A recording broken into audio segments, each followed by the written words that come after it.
Hi everyone, I'm Oliver Fry. I'm part of the communications team at Surrey Wildlife Trust, and this morning, a rather grey morning it has to be said, I'm here at our wonderful Nower Wood Education Centre and patch of ancient woodland, and I'm not here alone. I'm here with the wonderful Dan Banks. Dan isn't just our citizen science officer here at the Trust, he's a very keen ornithologist and recorder in his own right. Hi Dan. Hello. What's ornithology to you and how did you get into it?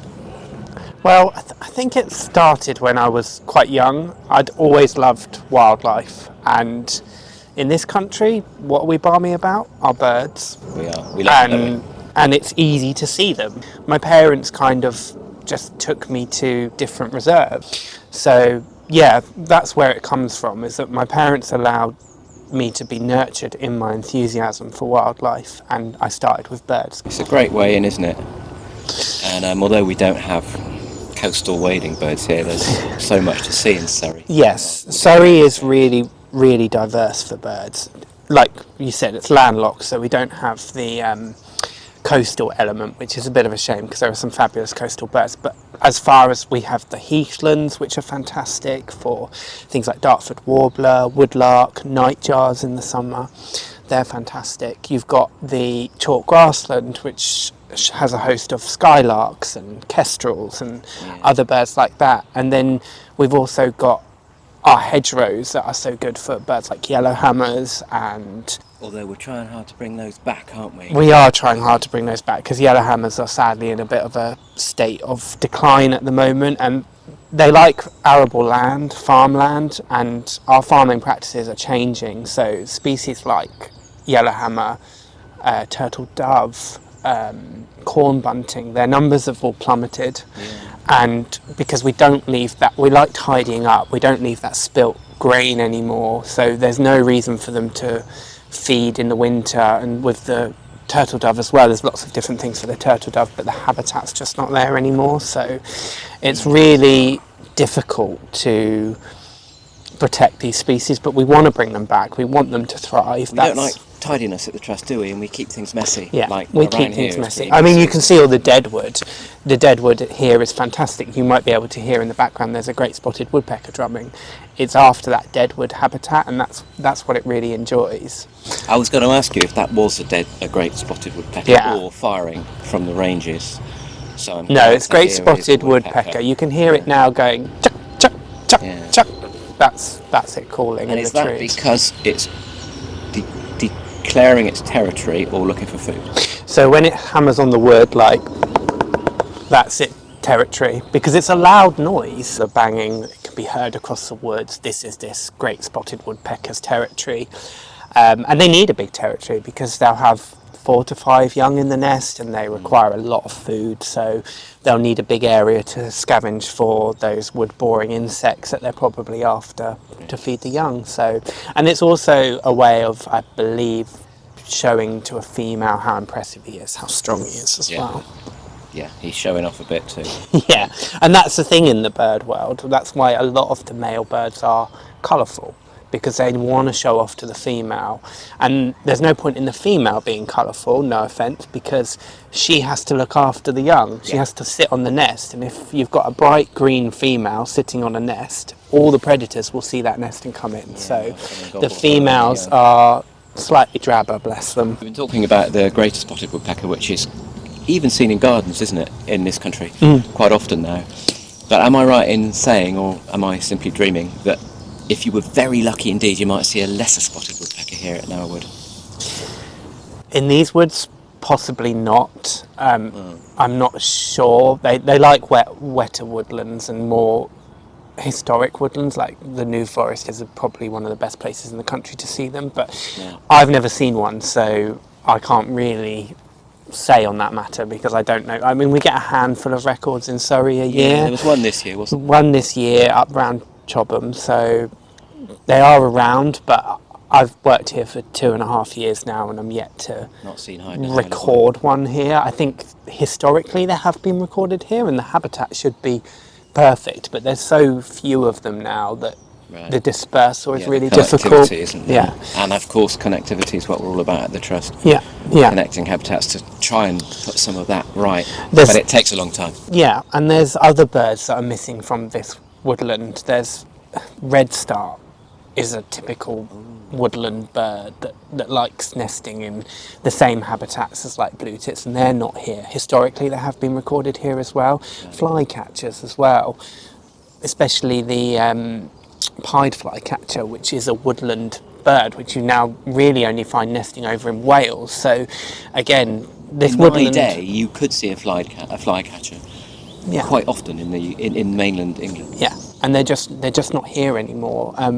It's still a fantastic woods. They have marsh tit here. Marsh tit is quite a rare bird now. It's on the orange list. So, yeah, it's a fantastic woods. There's lots of diversity here, but there are some of those really exceptional birds that are missing from the landscape.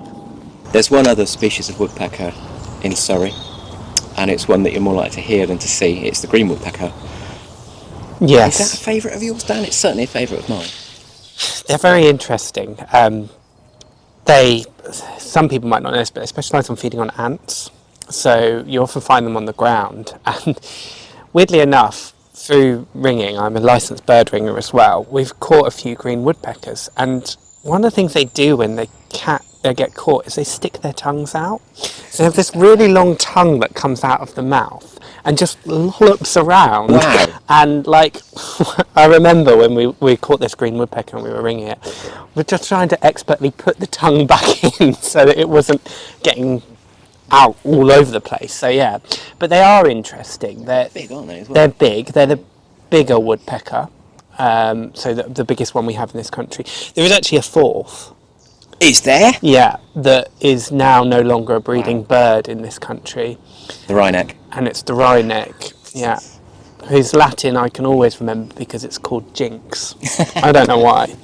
And that is another ant eater, but prefers orchards. And a lot of our orchards have disappeared now. We don't have many natural orchards around, so unfortunately that species has sadly gone.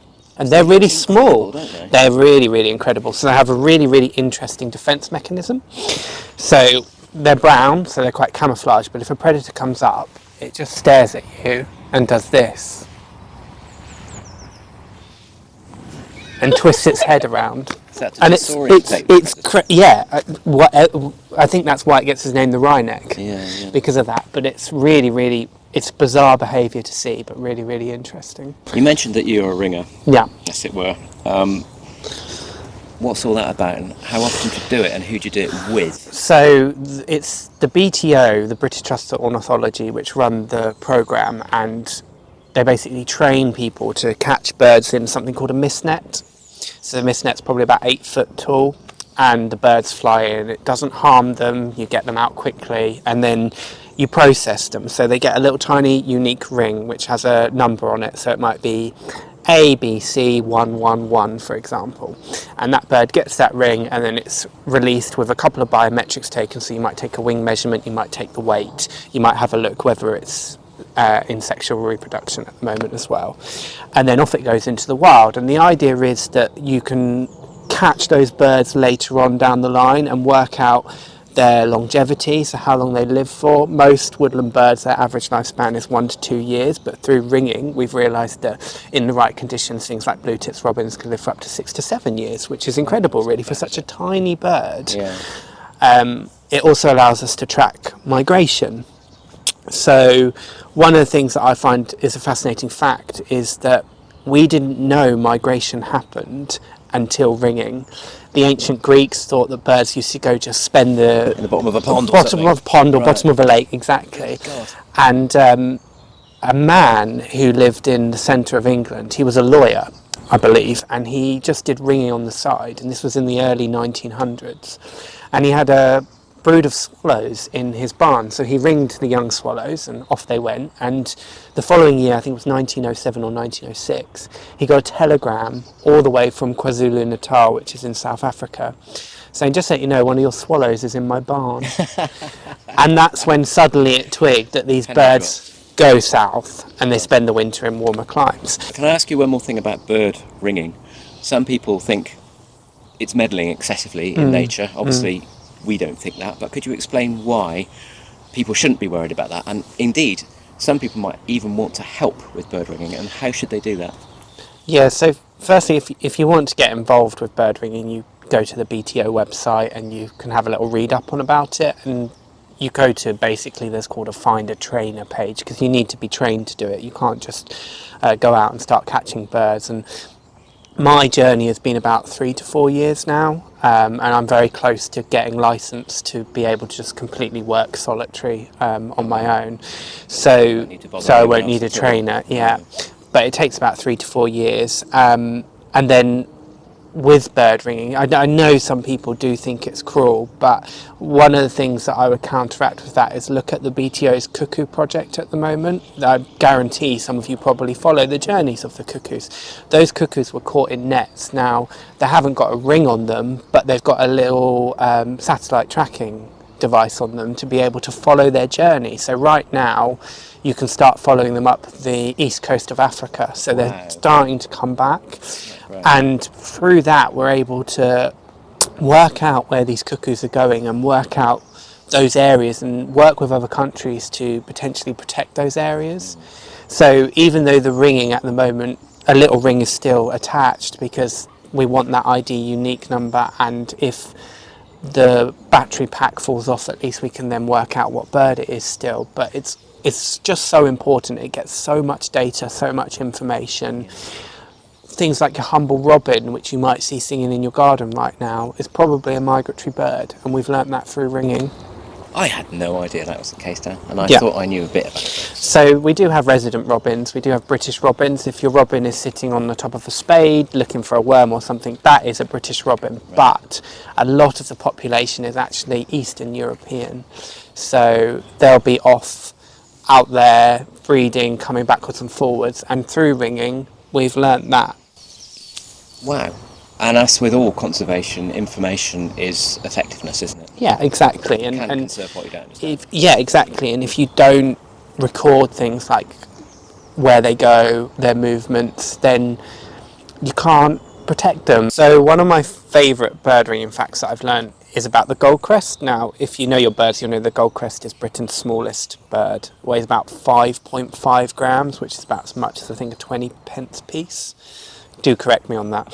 And basically, it is tiny. The longest recorded journey of a goldcrest is over 1,000 kilometres, and it flew from Switzerland to someone's garden in the UK. Right. And that bird's that big. Yeah, with its feathers. With its feathers flying that distance. Without its feathers. Blows my mind. So that's an incredible journey from such a small bird. And again, we've learnt that through ringing. Yeah.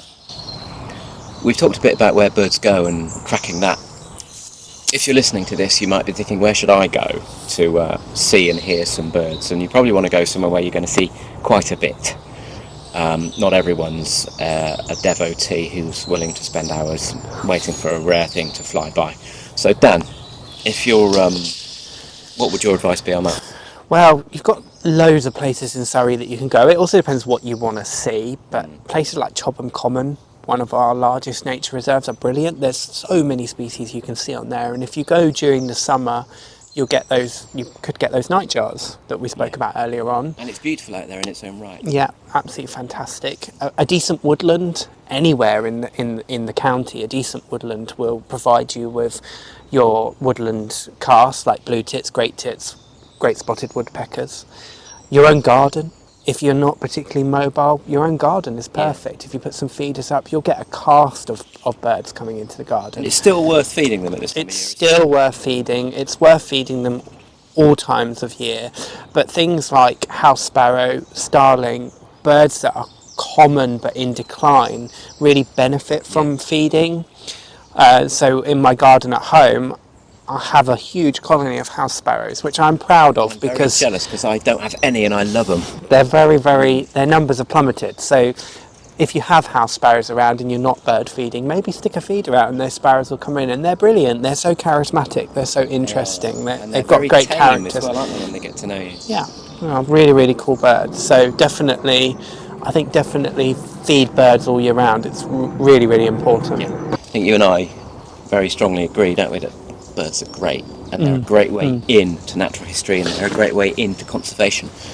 but birds are also in a lot of trouble, and that's why they're a big part of our new fundraising campaign to help Surrey's nature more widely. Yes, and just reading about what the BTO has put out, they reckon that 48% of the total number, so it's not the species themselves, it's actually the quantity of birds, has declined since 2015 to 2020. That's a huge amount of bioabundance that we have lost, which is really, really worrying. And birds are so integral to the food chain. Yeah. They keep on top of things like caterpillars and other insects that might attack our crops and stuff like that. So if you start losing those species, then The whole web can the unravel. whole web will just collapse. And so much joy gets lost, doesn't it? Because they bring joy to everyone, even people who aren't that into nature. If you want to learn more about birds, one of the things that I can really, really strongly recommend is just getting out there and learning. That's kind of how I did it, and seeing that species time and time again then reiterates that learning. But if you can't do that, there's plenty of resources on the Surrey Wildlife Trust website. The BTO is a fantastic Place to go. resource for that as well. Books, Collins guides are really, really good. We've got a Collins here, I think. Just loads and loads of resources out there, and even just the internet, Google. That's how I learn a lot about my species, is that I just have a read, and all of the different charities have a page for different birds, and you can learn different facts. But the one thing I would say is getting out there and learning. Birds, Make a messy garden. make a messy garden. Make a messy yeah. garden, because you'll get robins, wrens, dunnocks, Yeah. all kinds of things. And birds are so visible, like we said, so they're easy to identify, they're easy to learn. And actually in this country, I think it's about 120 odd species are all year round birds. We have about 624 which have been recorded in the country, but we only have 120 who stay all year round. So there's actually not that many to learn, and they're all different. They all have different characteristics and traits, so they're quite easy to learn. If I was to take you to the middle of South Africa right now, you'd see all these I'm up for that, Dan. little brown birds running around, and Yeah. we wouldn't know what they were, but we don't have that here. So it's a really, really good way to start learning, and that's across all ages. I mean, if you are a young person wanting to get into this sector, then having a niche group like birds is really, really good, Yeah. and it's worth starting now. But it's for everyone. We want people to record birds as well. We need to know where those populations are. And every recording is useful, isn't it? Yeah, every recording is useful. It helps us to build a map of that. Yeah. I think we've exhausted your knowledge for now, and it only remains to say to everyone who's watched this and listened in, thank you very, very much. And also to say, if you can give some money to our fundraising appeal, please do. Every little bit helps. If you can't, don't worry, keep supporting us in whatever way you can. On that, it's goodbye from myself, from Dan, Goodbye. from Billy behind the camera, from Billy's boxes, and from Carly, who's behind the other camera. Don't get me started on the eclectus, because the eclectus female is polyamorous as well. Okay. She mates with as many males as she can find. That's- He does the hard work. That does happen in this country, though. Oh, I know. The wren, for example, Yes, is yeah. a bit like that. Are you filming? We are.